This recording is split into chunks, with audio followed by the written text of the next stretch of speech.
Please welcome Catherine Guarini.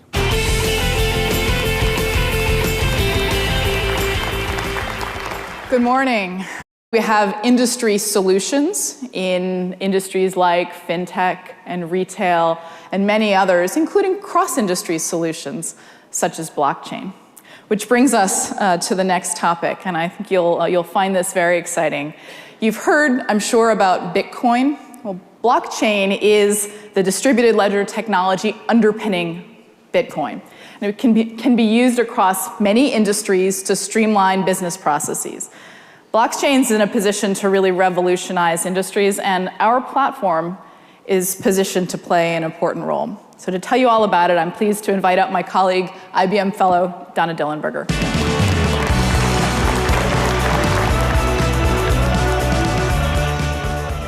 So what are blockchains good for? Blockchains are good for creating business networks. Businesses and people flourish when we're not isolated.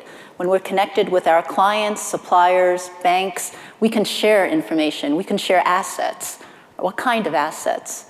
Assets like titles to our cars, deeds to our houses, financial securities, even music.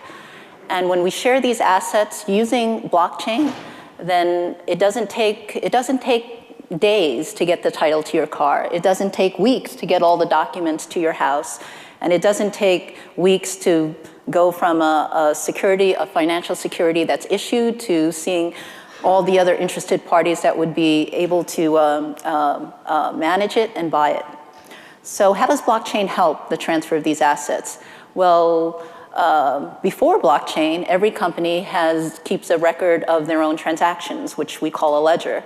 But all these unique ledgers have their own different formats.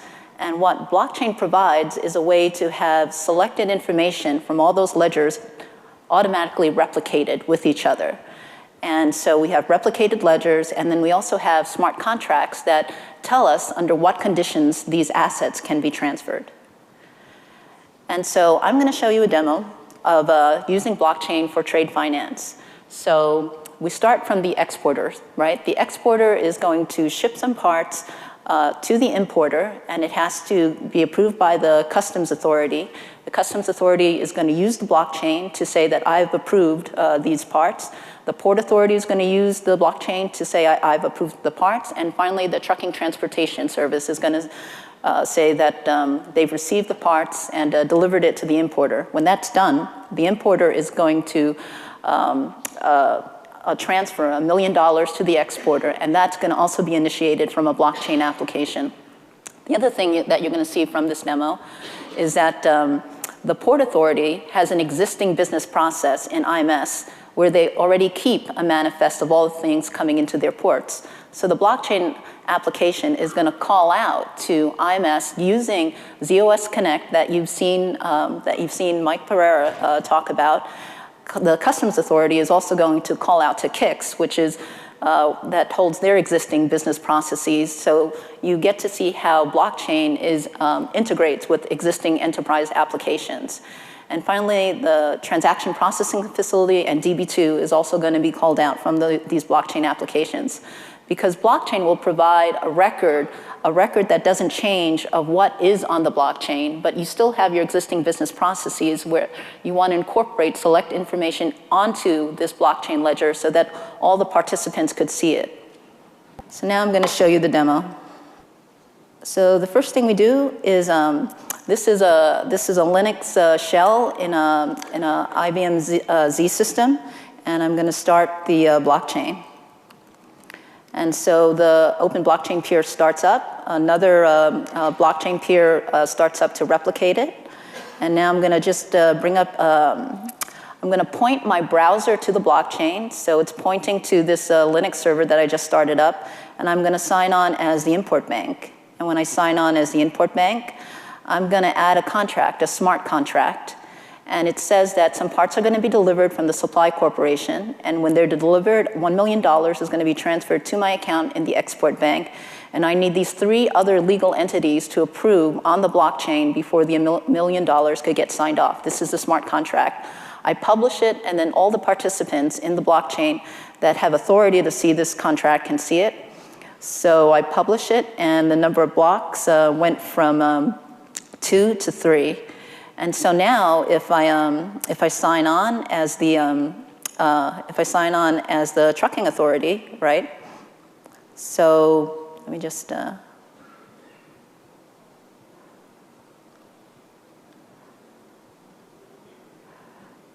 And again, I point it to my blockchain, and I'm going to sign on as the trucker transportation service.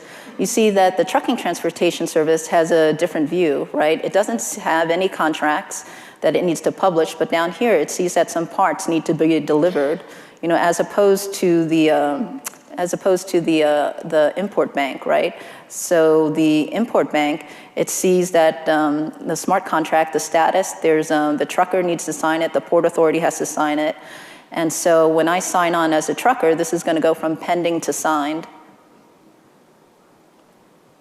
And so I'm going to sign it. But remember, the trucking service already uses an existing business process. And it calls out to TPF to make sure that the parts are in its manifest, scanned in by an IoT device. The number of blocks go from 3 to 4. The chain is replicated with the import bank's blockchain. And you see that the trucker status went from pending to signed. So people say, well, we could use a database to do this, right?